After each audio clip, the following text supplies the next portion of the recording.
Time हम सबकी जिंदगी का एक बहुत ही इंपॉर्टेंट हिस्सा है। हम सब ये जानते हैं कि टाइम कभी किसी के लिए रुकता नहीं और हमेशा आगे ही बढ़ता है। टाइम का एरो जो है वो हमेशा प्रेजेंट से फ्यूचर की तरफ ही बढ़ता है और ना कि प्रेजेंट से पास्ट। लेकिन ये तो टाइम का एक बहुत ही बेसिक अंडरस्टैंडिंग है। आप ये तो जानते रहोगे कि क्लॉक्स और वॉचेस के इन्वेंशन से पहले भी टाइम एग्जिस्ट करता था और ये क्लॉक्स सिर्फ एक मेजरिंग डिवाइस है ऑफ टाइम। तो टाइम एग्जैक्टली है क्या और ये इतना इंपॉर्टेंट क्यों है? फिजिक्स ही एक ऐसा सब्जेक्ट है जिसमें हम इसकी डिटेल स्टडी कर सकते हैं। तो आइए हम टाइम के बारे में जानते हैं। तो टाइम की हिस्ट्री बहुत लंबी है। टाइम और इसके एक्चुअल प्रॉपर्टीज हम जानने लगे after studying the fastest thing in the universe, light, उसके पार्टिकल्स और उसके स्पीड पर रिसर्चर्स ने हमें मजबूर कर दिया कि हम टाइम फैक्टर को भी कंसिडर करें और इसे एक बिग पिक्चर में इंक्लूड करें। और ये सब कैसे और क्यों हुआ, इसके लिए हमें टाइम में थोड़ा पीछे जाना पड़ेगा।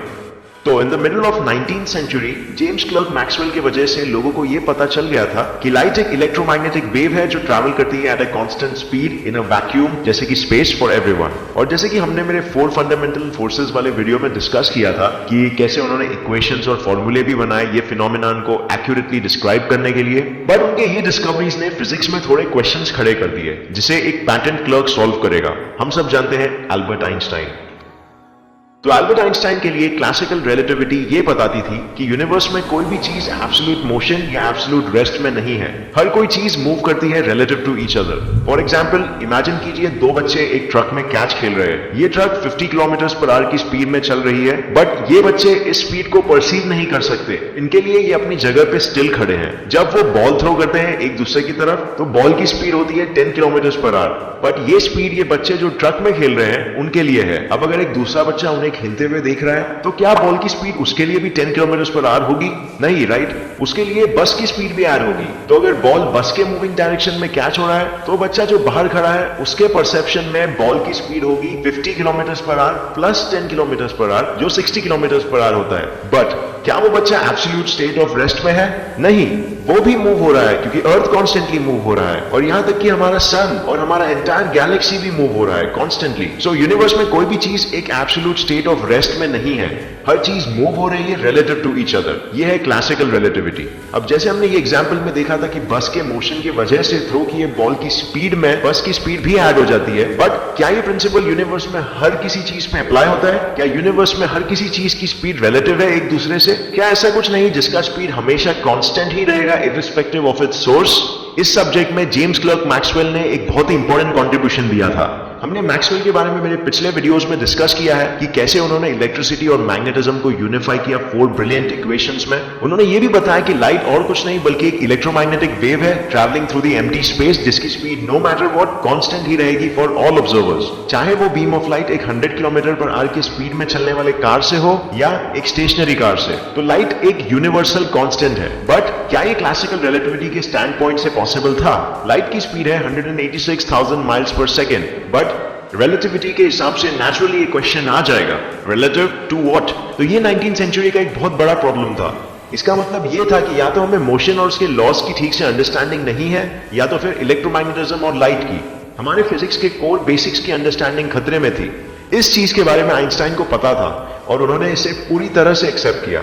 उन्होंने ये एक्सेप्ट किया कि लाइट की स्पीड कांस्टेंट है for all observers, but light is also the fastest moving thing in the entire universe जिसका फिक्स्ड मेजर स्पीड है 186,000 माइल्स पर सेकेंड। ये दोनों थॉट्स बहुत ही कॉन्ट्राडिक्टरी थे, बट आइंस्टाइन ने एक्सेप्ट किए और इस चीज पे अपना रिसर्च शुरू कर दिया। कुछ साल बाद इन 1905 उन्होंने एक हाइपोथेसिस पब्लिश किया जो फिर बना उनका one of the most famous theories. इस थियरी का नाम था थियरी ऑफ स्पेशल रिलेटिविटी, जिसमें उन्होंने रिलेटिविटी के एक्सेप्शन यानी कि लाइट के बारे में डिटेल में डिस्कस किया और उसे रिलेटिविटी के दूसरे फंक्शंस के साथ इंटीग्रेट किया। इसके लिए इसका नाम रखा स्पेशल रिलेटिविटी और वो स्पेशल एलिमेंट था लाइट।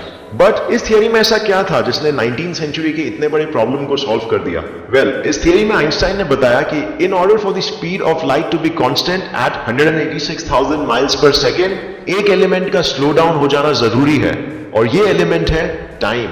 तो इसका एक बहुत सिंपल मीनिंग था, मतलब अगर एक ऑब्जेक्ट मोशन में है और वो अराउंड लाइट स्पीड ट्रैवल कर रहा है, like 90% of the light speed, तो उसके लिए टाइम स्लो डाउन हो जाएगा to maintain the constant and consistent speed of light. Time के स्लो डाउन हो जाने की वजह से वो ऑब्जेक्ट के लिए लाइट की स्पीड उसके स्पीड के कंपैरिजन कांस्टेंट ही रहेगी, जो है 186,000 माइल्स पर सेकेंड। ये सुनने में थोड़ा ऑकवर्ड जरूर लगेगा क्योंकि हम इसे डे टू डे लाइफ में एक्सपीरियंस नहीं करते हैं, बट ये एक रियलिटी है और ये बहुत टेस्ट पास कर चुकी है।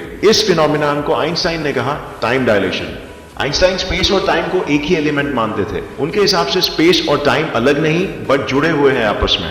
अब जितने स्पीड से स्पेस डायमेंशंस में आगे बढ़ने लगोगे, आप उतना ही स्लो टाइम डायमेंशन में रहोगे। और अगर आप लाइट के स्पीड को रीच कर दिए तो टाइम आपके लिए रुक जाएगा और आप टाइम डायमेंशन में बिल्कुल ही आगे नहीं बढ़ोगे। बट क्योंकि लाइट के पार्टिकल्स फोटॉन्स मासलेस होते हैं, जैसे हमने पहले डिस्कस किया था, तो लाइट के स्पीड को हम कभी नहीं रीच कर सकते। It is impossible because mass के होते हुए उतनी स्पीड में एक्सेलरेशन और मास अट्रैक्ट करेगा और एज अ रिजल्ट हम और मास गेन करने लगेंगे जो कि एक्सेलरेशन को स्लो डाउन कर लेगा। और थियरी के हिसाब से अगर हम लाइट के स्पीड को भी एक्सीड कर सके तो टाइम में बैकवर्ड जाना पॉसिबल हो सकता है। However, ये सिर्फ थियरी है और मे बी पॉसिबल नहीं भी हो सकता है, क्योंकि हो सकता है कि बिग बैंग के बाद जब टाइम क्रिएट हुआ तो उसका नेचर ऐसा ही रहा कि वो हमेशा आगे ही बढ़ेगा, जिसे हम सेकेंड लॉ ऑफ थर्मोडायनामिक्स में भी देख सकते हैं, जो कहता है entropy always increases with time. जिसका मतलब है कि कोई भी चीज हमेशा एक ऑर्डरली स्टेट ऑफ एग्जिस्टेंस से डिसऑर्डर्ड स्टेट ऑफ एग्जिस्टेंस में ट्रांसफॉर्म होती है विद टाइम, जो ये बताने में हेल्प करता है कि बिग बैंग से पहले एंट्रोपी सबसे कम रहा होगा और जैसे टाइम आगे बढ़ रहा है वो इंक्रीज हो रहा है और पूरा यूनिवर्स ज्यादा डिसऑर्डर्ड स्टेट में स्लोली ट्रांसफॉर्म हो रहा है विद टाइम।